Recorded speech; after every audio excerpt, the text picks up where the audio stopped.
So we're forever changing from what we are into what we will be, right? We're in transition, becoming better, better, better, better, better.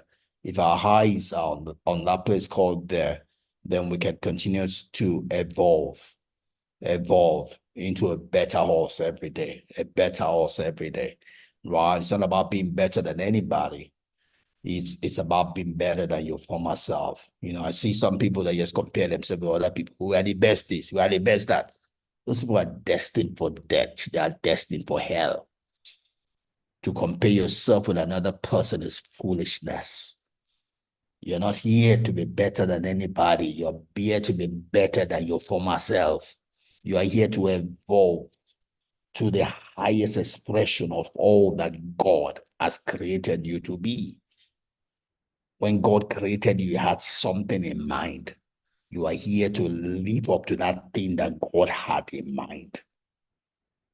Right? You're here to be a champion in your own field, in that thing God had in mind when he created you, not everybody, you. You're not here to compare yourself with anybody else. You're here to live to the fullness of all God had in mind when he created you. Right? So where you stand depends on where you sit. Right? Where you stand depends on where you sit. It's not what you're looking at, it's what you see. Right? And unexamined human life is deprived of the meaning and purpose of the existence. So every now and then we need to examine our life and just check if we're meeting up with what our life is supposed to be. Years ago, as I was growing up and I saw these young people, young boys now becoming men around me, I made one prayer to God. I said, God, let me at each moment of my life be able to live up to the requirement of my age. Let me not be at any age that I can't do the things that people at that age are ought to do. At each age that I find myself, God, let me be able to do all that I'm supposed to do at that age. That was my prayer to God, and he has answered my prayer. He has more than answered my prayer. At the age that I am today, I am 57 this year. I'm 56 right now. I'll be 57 here in 6 months' time, right? I can do everything that a 57-year-old is supposed to do. And to that, I am grateful to God. That was my prayer years ago, and God has answered it. God has not answered it away from myself. God has answered it with me. I have been busy. I have done my own part in the agreement. I did not just sit down, wait for God to do it. I made use of every moment of my life, every day of my life. I've been sowing. Right now, before you, I'm sowing. I'm sowing. The seed I'm sowing is what's bringing about the harvest.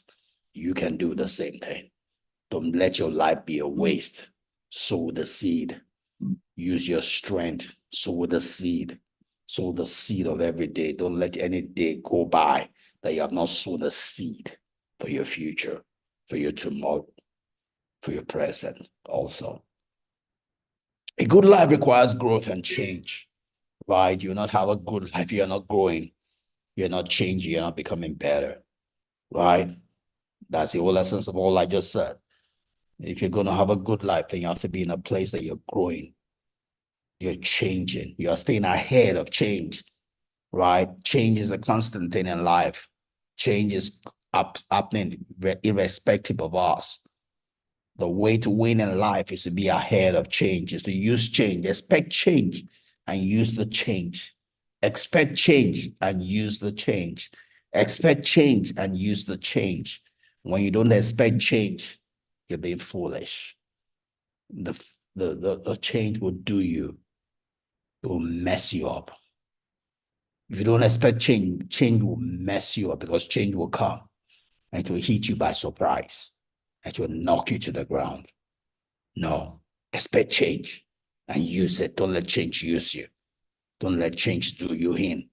Do change in, use change because you are expecting it. Be the master of a change. Be the master of a change. Change is a good servant, but it's a bad master, terrible master.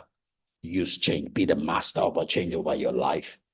But it's our relationship that most often reflect back to us who we really are and how far we've come on our life part. Right. How far we've come on our life part is reflected to us by our relationship, the people we have in our life and the people we don't have in our life.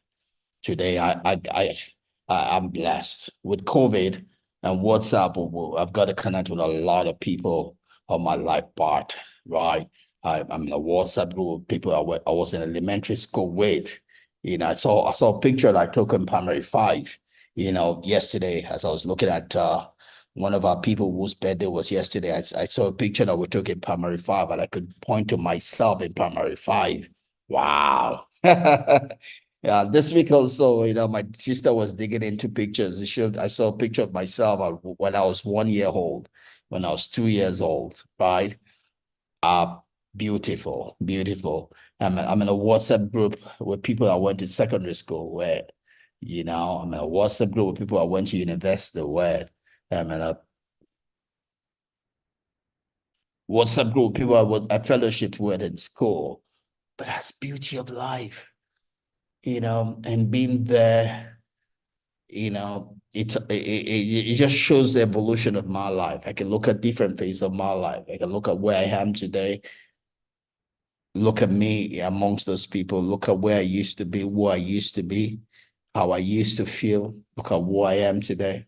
It just tells me how I've evolved, right? It tells me how I've evolved, and I can look into the future of how I'm still going to evolve, right? Who I will be in the next 4 years, next 5 years, next 10 years, next 20 years. Not just who I'll be, who I would be with also.